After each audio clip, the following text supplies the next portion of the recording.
Good morning students.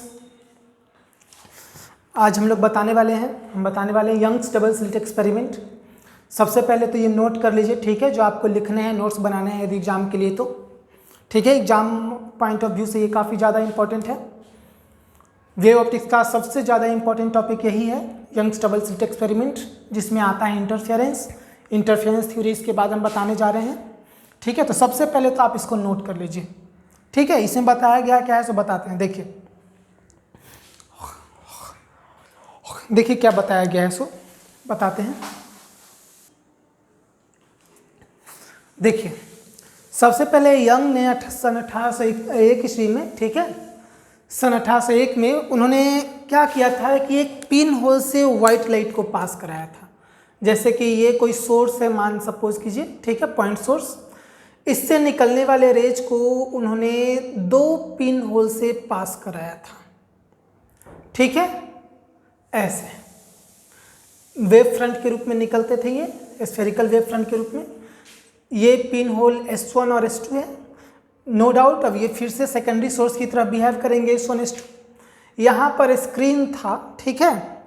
क्या होगा कि इससे भी पिन होल है तो स्फेरिकल रूप में वेव फ्रंट निकलेंगे ऐसे, ठीक है। और इससे वेव फ्रंट के रूप में निकलेंगे लाइट, स्फेरिकल है तो स्फेरिकल रूप में, ठीक है। अब इन दोनों वेव्स के इंटरफेरेंस से हमें यहाँ पर स्क्रीन पे कलर्ड बैंड मिलता है, ठीक है। व्हाइट लाइट यूज करते हैं तो कलर्ड बैंड मिलता है व्हाइट लाइट यूज करने पर, ठीक है। कहीं पर क्या होता है, उसकी डिफरेंट इंटेंसिटी जो होती है उस बैंड का, लाइट बैंड का, वो इंटेंसिटी अलग अलग पॉइंट पे अलग अलग होती है। सेंट्रल पॉइंट का यानी सबसे बीच वाला जो होगा उसका इंटेंसिटी मैक्सिमम, फिर हम जैसे जैसे ऊपर या नीचे बढ़ेंगे इंटेंसिटी घटते जाएगी। फिर एक समय आया कि मिनिमम हो जाएगा, मिनिमम के बाद फिर से बढ़ना शुरू होगा, फिर मैक्सिमम, फिर मिनिमम, ऐसे होते चला जाता है, ठीक है। ये उस समय का उन्होंने जो एक्सपेरिमेंट किया था वो यही था, ठीक है, यही मैंने लिखा है।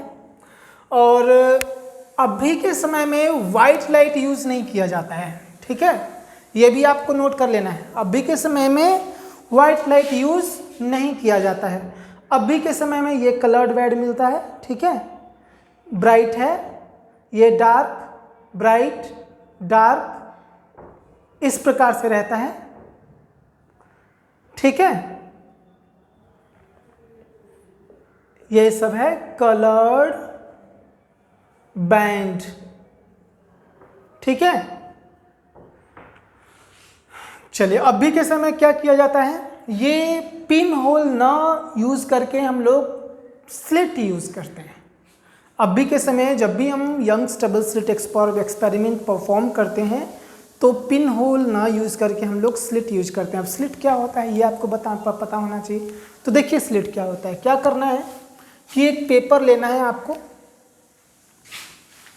ऐसे इस पेपर को ऐसे आपको ब्लेड से चीर देना है ऐसे, ठीक है। तो बहुत ही पतली धारी लगानी एकदम। तो ये बहुत ही पतला जो छेद है ना लंबाई में, इसको कहते हैं स्लिट, इसको कहते हैं स्लिट। तो अभी के समय में यही यूज किया जाता है स्लिट। इसका क्रॉस सेक्शन व्यू दिखाया गया है सिर्फ। तो ये दो स्लिट है, एक्चुअली में ये स्लिट ऐसे बनाया गया है, डायग्राम में ऐसे बनाया गया है स्लिट, और इसका सिर्फ विड्थ को यहाँ पर दिखाया गया है, ठीक है, S1 S2। यदि ये लीनियर होगा तो इससे जो वेव फ्रंट निकलेंगे वो सिलेंड्रिकल होगा, ठीक है, क्योंकि ये लाइन सोर्स की तरह बिहेव करेगा। तो यहाँ पर क्या है, पिन होल की जगह स्लिट यूज किया जाता है। स्लिट मतलब एक लीनियर टाइप का होल, ठीक है, एक चीरा हो गया, पेपर को ऐसे चीर दिए तो वो एक स्लिट बन जाता है, ठीक है ना। तो अभी के समय में क्या होता है, याद रखिएगा कि यंग ने जब एक्सपेरिमेंट किया था उस समय उन्होंने वाइट लाइट यूज किया था, ठीक है, और उन्होंने पिन होल यूज किया था। और अभी के समय में ये एक्सपेरिमेंट करते समय वाइट लाइट यूज ना करके मोनोक्रोमैटिक लाइट यूज किया जाता है। मोनोक्रोमैटिक मतलब एक कलर वाला लाइट, या तो लाल लाइट पूरा, नहीं तो पूरा ब्लू, नहीं तो पूरा हरा, ठीक है। ऐसा नहीं कि वाइट लाइट वगैरह चाहे दो कलर का मिक्सिंग, ऐसा कुछ नहीं, ठीक है। तो इन दो ये यूज करने पर हमको एक कलर्ड बैंड मिलता है यहाँ पर। इसका जो विड्थ होता है इसको कहते हैं फ्रिंज विड्थ, ठीक है, इस बैंड को कहा जाता है फ्रिंज। नोट कर लीजिए प्लीज, इसके बाद हम थ्योरी बताने जा रहे हैं इंटरफेरेंस का। ठीक है, इसको हम मिटाते हैं।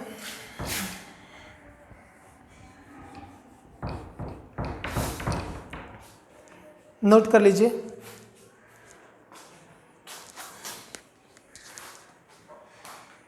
वीडियो रोक कर नोट कीजिएगा।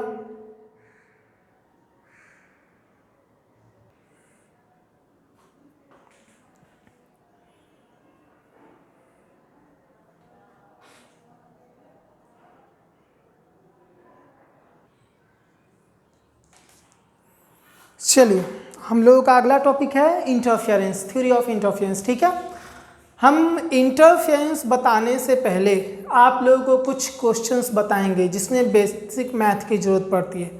इन क्वेश्चंस को बताने का उद्देश्य है हमारा आपको बेसिक मैथमेटिक्स सिखाना। तो इन क्वेश्चन के थ्रू आप बेसिक मैथमेटिक्स पहले सीख लीजिए, फिर थ्योरी हम आगे बताते हैं। देखिए क्वेश्चन क्या है, दो वेव्स हैं, y1 equal to 3 sine omega T minus pi by 3 और y2 equal to 4 sine omega t plus pi by 6।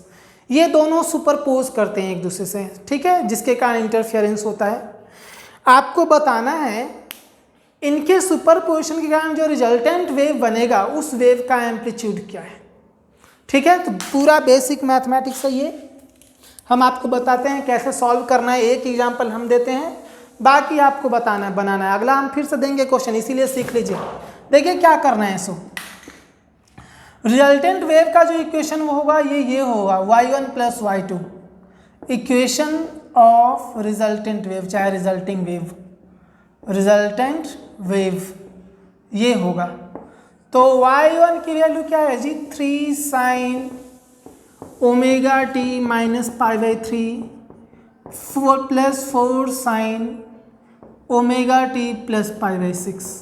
अब इसके आर्ग्यूमेंट्स को देखिए, फेज को देखिए, आपको ये पता करना है कि इनमें से छोटा वैल्यू किसकी है, लेस वैल्यू किसकी है इन दोनों में।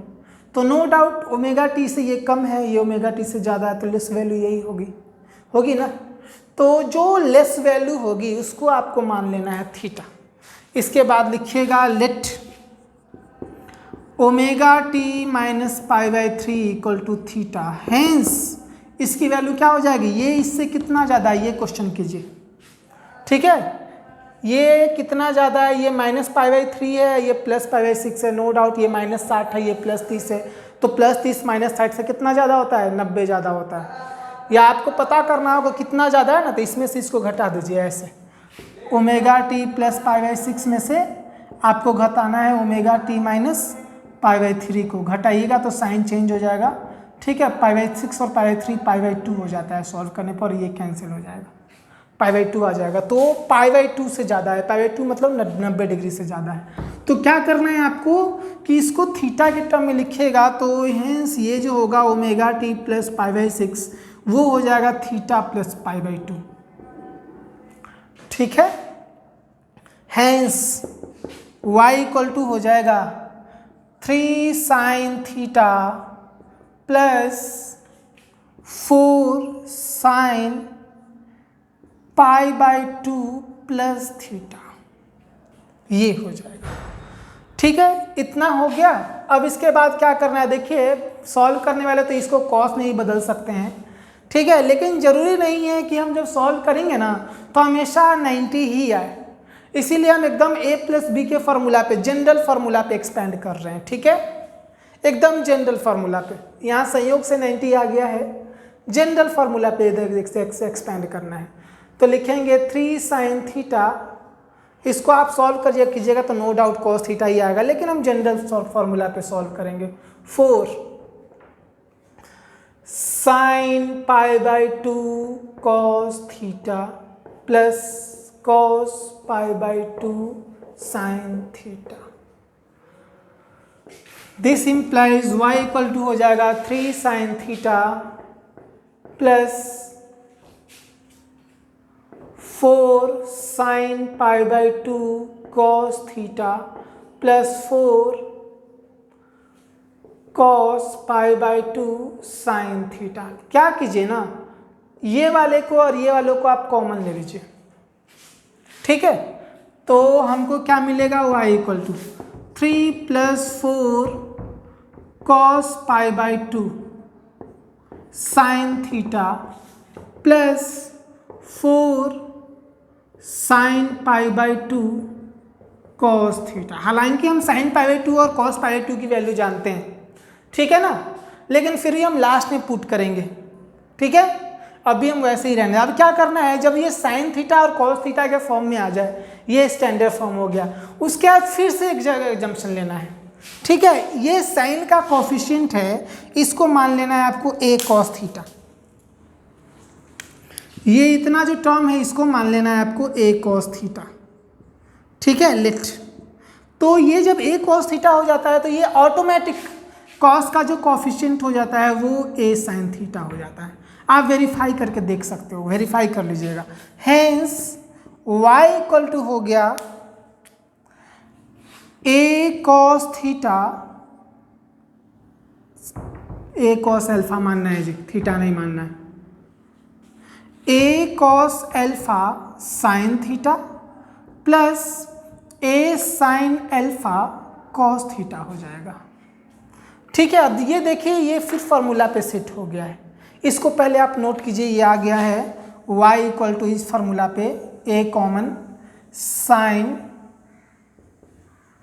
Theta plus alpha. अब यहाँ पर अननोन क्या है, a अननोन है, अल्फा अननोन है, थीटा अननोन है, ठीक है, जो खुद से माना हुआ है। तो क्या करना है, और ये हो गया रिजल्टिंग वेव का इक्वेशन, और साइन का जो कोफिशिएंट होता है उसको कहते हैं एम्पलीट्यूड। ये हमको पता नहीं है अभी हम पता करेंगे। तो सबसे पहले आप इतना नोट कर लीजिए, कैसे पता करेंगे हम आपको बताते हैं, ठीक है।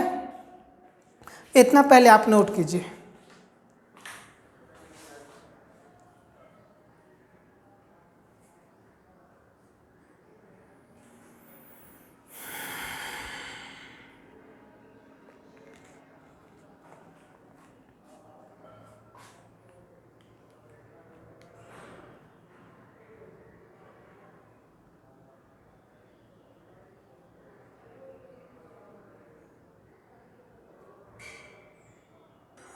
देखिए कैसे हुआ, उसका कैलकुलेट हम करना, तो देखते हैं नाउ। देखिए तो क्या हम माने थे a cos alpha equal to 3 + 4 cos π/2, 3 + 4 cos π/2, और a sin अल्फा हम माने थे क्या, 4 sin π/2, 4 sin π/2। ये मानिए इक्वेशन फर्स्ट और ये मानिए सेकंड। लिखिए फ्रॉम, यदि आपको a पता करना है तो स्क्वायर करके ऐड कर दीजिए, फर्स्ट का स्क्वायर प्लस सेकंड का स्क्वायर, क्या मिलेगा, a square common, cos square alpha plus sin square alpha. ये होल स्क्वायर करना है तो 9 + 16 cos स्क्वायर π/2 प्लस 2 × 3 × 4 × cos π/2 प्लस ये हो गया a cos स्क्वायर अल्फा का एक्सपेंशन। चलिए अब इसका एक्सपेंशन हो जाएगा प्लस 16 sin स्क्वायर π/2, ठीक है। क्या कीजिए कि ये 9 प्लस ये कितना हो जाए, 4 × 3 = 6 × 24 cos π/2, ठीक है, और ये हो जाएगा 16 common cos square π/2 plus sin square π/2, ठीक है। ये 1 हो जाएगा, ये 0 हो जाएगा और ये 1 हो जाएगा, यानी कि a स्क्वायर इक्वल टू हो गया 9 + 0 + 16 यानी कि 25 के बराबर। तो a हो गया 5, ±5 नहीं लिखेंगे क्योंकि एम्पलीट्यूड स्केलर होता है, ठीक है, इसमें प्लस माइनस नहीं दिया जा सकता। तो यही हमारा आंसर है, ठीक है। तो एम्पलीट्यूड हो गया 5 यूनिट। यदि अल्फा पूछा जाता, ये अल्फा अननोन है ना जी, अल्फा पूछा जाता तो बस हमको क्या करना था, सेकंड डिवाइडेड बाय फर्स्ट कर देना था, कैलकुलेट हो जाता। तो ये एक जनरल मेथड है, ठीक है, कोई यहाँ पे एजम्पशन, कोई फार्मूला वगैरह कुछ भी नहीं है, ठीक है। नोट कर लीजिए, ऐसे ही बनाना है इसको।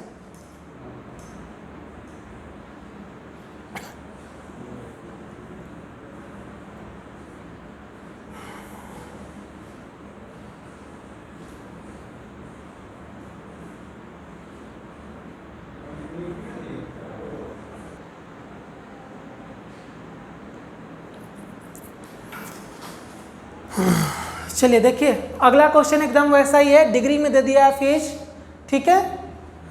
आपको बताना है रिजल्टिंग वेव का क्या है एम्पलीट्यूड, एकदम वैसे ही बनाना है, ठीक है, कोई नया मेथड नहीं, एकदम वैसे ही बन जाएगा। देखिए क्या करना है, आप पहले आप लोग खुद ट्राई कीजिए, हम तो बता ही दे रहे हैं, ठीक है, लेकिन पहले आपको ट्राई करना है।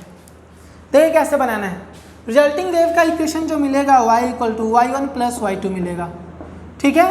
y1 + y2 मतलब 10 sin ω t + 40 प्लस डिग्री में है 10 sin ω t - 80 डिग्री में, ठीक है। अब सबसे पहला क्वेश्चन, इसमें जो स्मॉलर फेज है उसको थीटा माना है। स्मॉलर कौन है, ये या ये? नो डाउट ये है ना। तो let ω t - 80 degree = theta, hence ये उससे कितना ज़्यादा है, ω t + 40 पता कीजिएगा, तो -80 से 40 कितना ज़्यादा होता है, तो 120 डिग्री ज़्यादा होता है, तो ये 120 डिग्री हो जाएगा। हैंस y = मिलेगा, क्या मिलेगा हमको, 10 sin theta + 120 degree plus 10 sin theta, इसको आप एक्सपैंड कर दीजिए sin a + b पे, ठीक है। y = मिलेगा 10 sin theta cos 120 degree plus 10 cos 120 degree, cos theta sin 120 degree plus 10 sin theta. अगले स्टेप में क्या कीजिएगा, sin थीटा कॉमन ले लीजिए, ठीक है।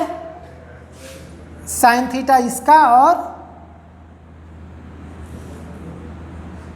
और ये sin थीटा कॉमन ले लीजिए, तो 10 cos 120 और 10 कॉमन हो जाएगा।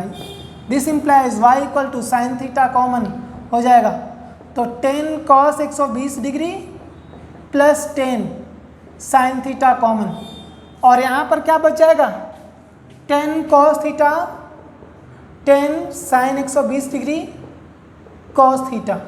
अब इसकी वैल्यू पुट कीजिए आप, this implies cos 120 degree minus में होता है -1/2 प्लस 10, ये sin थीटा, और sin 120 डिग्री √3/2 3/2 होता है cos थीटा। ये हमको मिल गया y = ये -5 ये +10 यानी कि 5 sin थीटा, और ये हो जाएगा 5√3 cos थीटा, ठीक है। सिंपलेस्ट फॉर्म में ऐसे आपको ले आना है।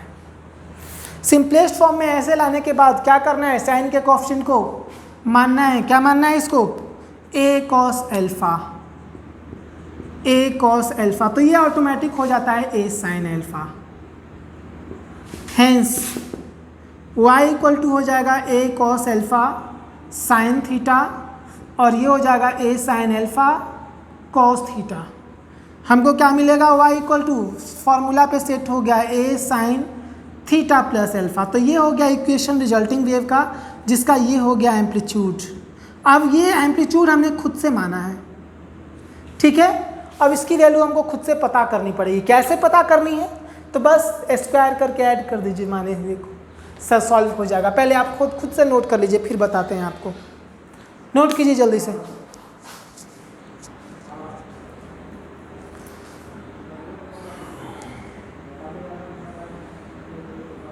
वीडियो को रोक कर नोट कर लीजिए।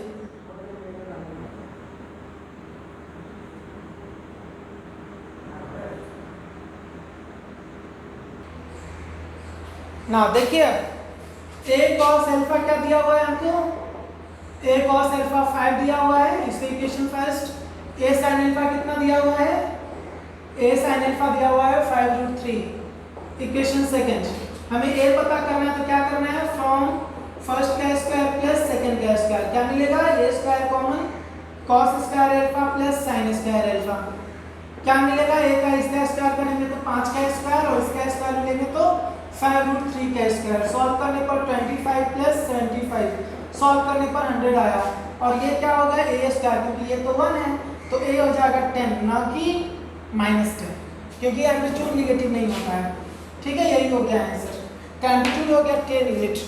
तो ऐसे सॉल्व करना है जनरल के लिए, ठीक है, नोट कर लीजिए।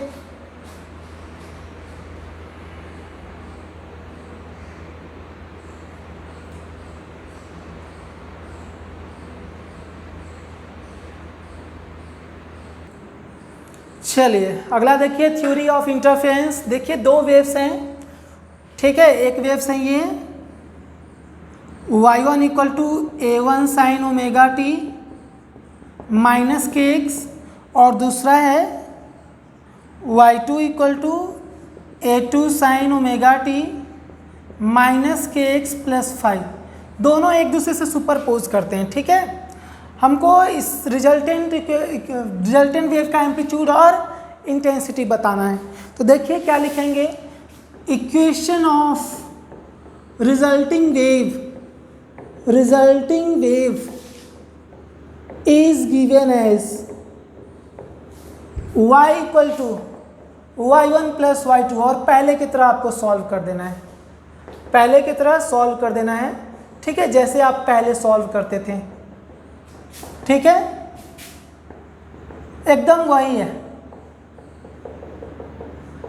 एकदम वही एग्जैक्टली, ठीक है। और ये एक डेरिवेशन है, याद रखिएगा ये एक डेरिवेशन है, ठीक है। आप खुद सॉल्व कर सकते हो, सॉल्व कीजिए पहले खुद से, उसके बाद मेरा कॉपी कीजिएगा। ऐसे हम कर दे रहे हैं, ठीक है, लेकिन कोशिश कीजिए कि आप खुद सॉल्व करें। तो हमको मिलेगा y equal to let omega T minus के X equal to theta, hence y equal to क्या हो जाएगा, a1 sine theta plus a2 sine theta plus 5। This implies y equal to a1 sine theta plus a2 sine theta cos 5 प्लस a2 cos theta sine 5, ऐसा मिलेगा। Sine theta common ले लीजिए। This implies y equal to a1 plus a2 cos 5, ठीक है, sign theta common हो जाएगा और यहाँ पर मिलेगा a2 साइन 5 कॉस थीटा। अब क्या करना है, साइन थीटा एक ऑप्शन को मानना है a कॉस अल्फा, ये लेट, ठीक है ना, लेट ये जो है a कॉस अल्फा, तो ये ऑटोमेटिक हो जाएगा a sine alpha, hence y equal to a cos alpha sine theta plus a sine alpha cos theta, hence y equal to हो जाएगा a sine theta plus alpha, ठीक है। तो ये हो गया इक्वेशन ऑफ रिजल्टिंग वेव, और ये हो गया एम्पलीट्यूड। और एम्पलीट्यूड का एक्सप्रेशन कैसे फाइंड करना है आपको पता है, ठीक है। क्या करना है, इसका स्क्वायर प्लस इसका स्क्वायर कीजिएगा तो आ जाएगा। पहले इतना नोट कीजिए, उसके बाद हम बताते हैं आगे, ठीक है, इतना पहले नोट कीजिए।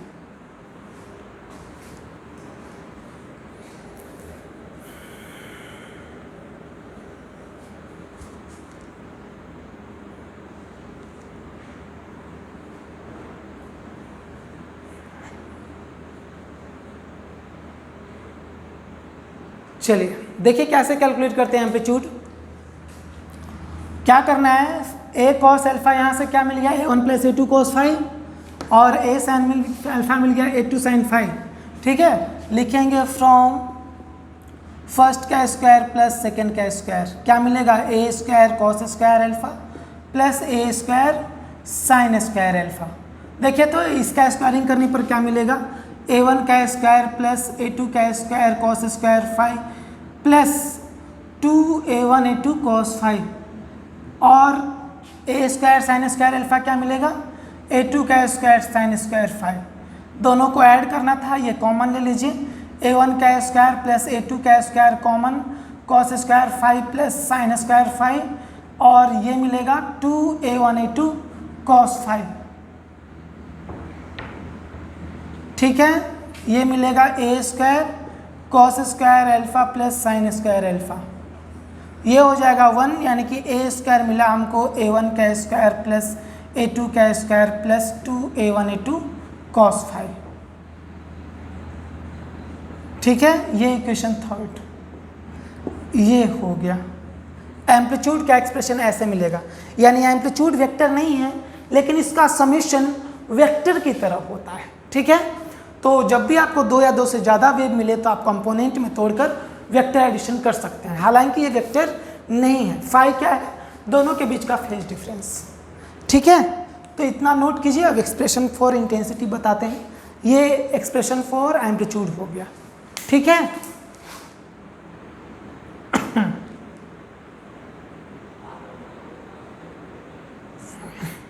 नोट कीजिए, इतना हम मिटाएंगे।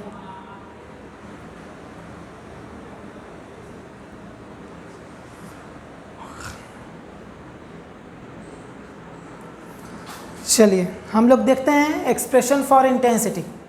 देखिए क्या होता है, किसी भी वेव के लिए इंटेंसिटी जो होता है ना, वो एम्पलीट्यूड के स्क्वायर के डायरेक्टली प्रोपोर्शनल होता है। एम्पलीट्यूड के स्क्वायर के डायरेक्टली प्रोपोर्शनल होता है, तो हम इसको ऐसा लिख सकते हैं, A इक्वल टू के ए स्क्वायर, वेयर के इज द प्रोपोर्शनलिटी कांस्टेंट। ठीक है, जब I इक्वल टू के स्क्वायर, तो I1 इक्वल टू ऐसे ही लिखा जा सकता है, I1 इक्वल टू के A1 का स्क्वायर और I2 इक्वल टू के A2 का स्क्वायर, इसी प्रकार लिखा जा सकता है। तो यही चीज़ यहाँ पर कीजिए, इंटेंसिटी का एक्सप्रेशन लिखा जाएगा। देखिए लिखेंगे हम, फ्रॉम थर्ड वी हैव के ए स्क्वायर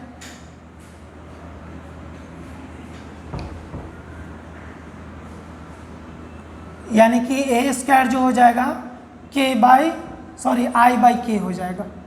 ठीक है, तो हमको क्या मिलेगा, आई बाई के इक्वल टू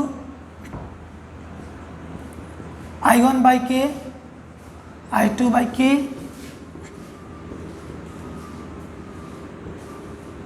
cos फाई।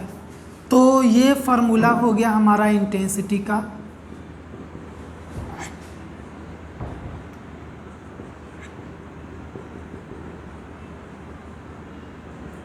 समझ गया, जनरल फार्मूला।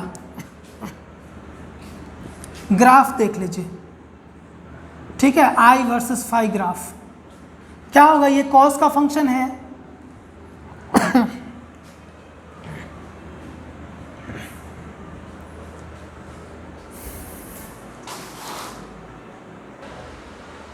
चलिए देखिए क्या करना है सर, ये कॉस का फंक्शन है, ये कॉस का कोफिशिएंट कहलाता है और ये कांस्टेंट है। कांस्टेंट को हम ऐसे डैश डैश लाइन से दिखा दिए, parallel to horizontal, I1 plus I2, और इसी कांस्टेंट के अबाउट कॉस का ग्राफ आप ड्रॉ कर दीजिए। ठीक है, तो कॉस का ग्राफ हमारा ऐसा जाता है।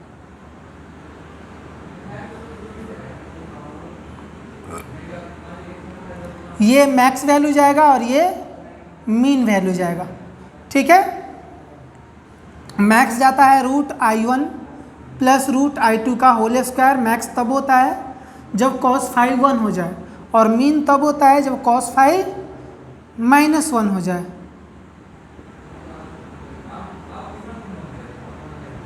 ठीक है, मिनिमम वैल्यू जाता है कितना पे, पाई पे, और मैक्स वैल्यू जाता है 2 पाई पे, 0 पे। ठीक है, ये आई ग्राफ है और ये फाई एक्सिस है। ठीक है, ये ग्राफ आप ड्रॉ कर लीजिएगा। ठीक है, जल्दी से नोट कीजिए। अब बताते हैं आपको स्पेशल केसेस, ये हम मिटा रहे हैं। ठीक है, नोट कर लीजिएगा, ये वीडियो रोककर, ये वीडियो रोककर नोट कर लीजिएगा।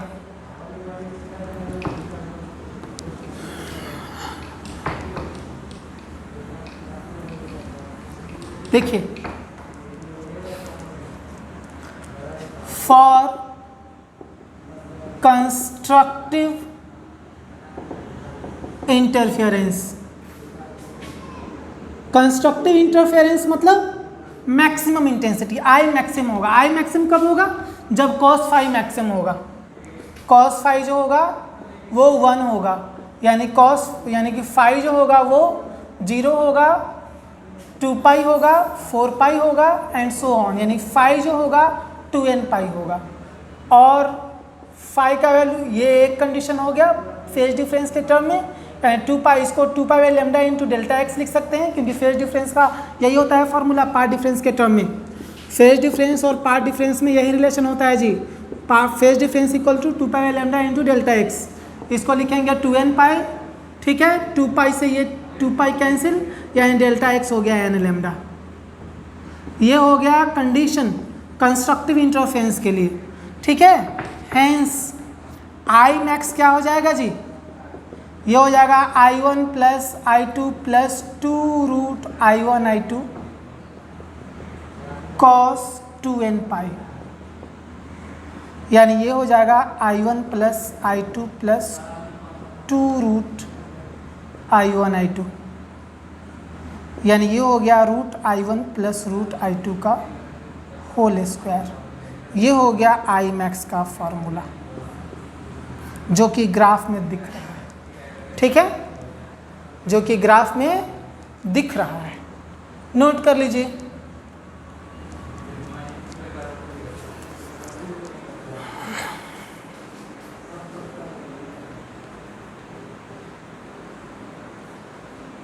प्लीज नोट कर लीजिए, हम उधर मिटाएंगे। For destructive interference cos phi जो होगा मिनिमम होगा, और कॉस फाई की मिनिमम वैल्यू क्या होती है, -1। मिनिमम -1 कितना पे जाता है, पाई पे जाता है, 3 पाई पे जाता है, 5 पाई पे जाता है। दिस मीन्स फाई जो होगा ऑड पाई पे जाता है, ठीक है। 2n - 1 पाई जाए 2n + 1 पाई, वेयर n = 0 1 2 3 इस प्रकार से, ठीक है। तो ये हो गया फेज डिफरेंस के टर्म में। पाथ डिफरेंस के टर्म में हो जाएगा 2 pi by lambda into delta x = 2n - 1 या -2n + 1 पाई, पाई से पाई कैंसिल, तो डेल्टा एक्स हो जाएगा 2n + 1 λ/2, यानी कि ऑड λ/2। ये हो गया कंडीशन, ठीक है, ये हो गया कंडीशन। एंड आई मीन पता करना हुआ कि आई मीन कितना होगा, तो आई मिनिमम हो जाएगा I1 plus I2 plus 2 root I1 I2 cos 2n + 1 pi, जो कि -1 होता है, यानी कि आई मीन हो जाएगा I1 plus I2 minus 2 root I1 I2। इसको मिटाते हैं, ठीक है, यानी कि आई मिनिमम हो जाएगा root I1 minus root I2 का होल स्क्वायर। यही हो गया हमारा फॉर्मूला, ठीक है। नोट कर लीजिए, ये होल स्क्वायर था, ठीक है। नोट कर लीजिए, ये मिनिमम का हो गया। ये भी नोट कर लीजिएगा जल्दी से। स्पेशल केस देख लीजिए, जब दोनों का इंटेंसिटी बराबर हो तब देखिए क्या होगा। I0 plus 2 root I0 cos phi, ठीक है, ये हो जाएगा 2I0 plus 2I0 cos phi. 2I0 common हो जाएगा, बन जाएगा 1 प्लस cos फाई, और 1 प्लस cos फाई का एक फार्मूला होता है 2I0 2 cos² 5/2, ये फार्मूला होता है।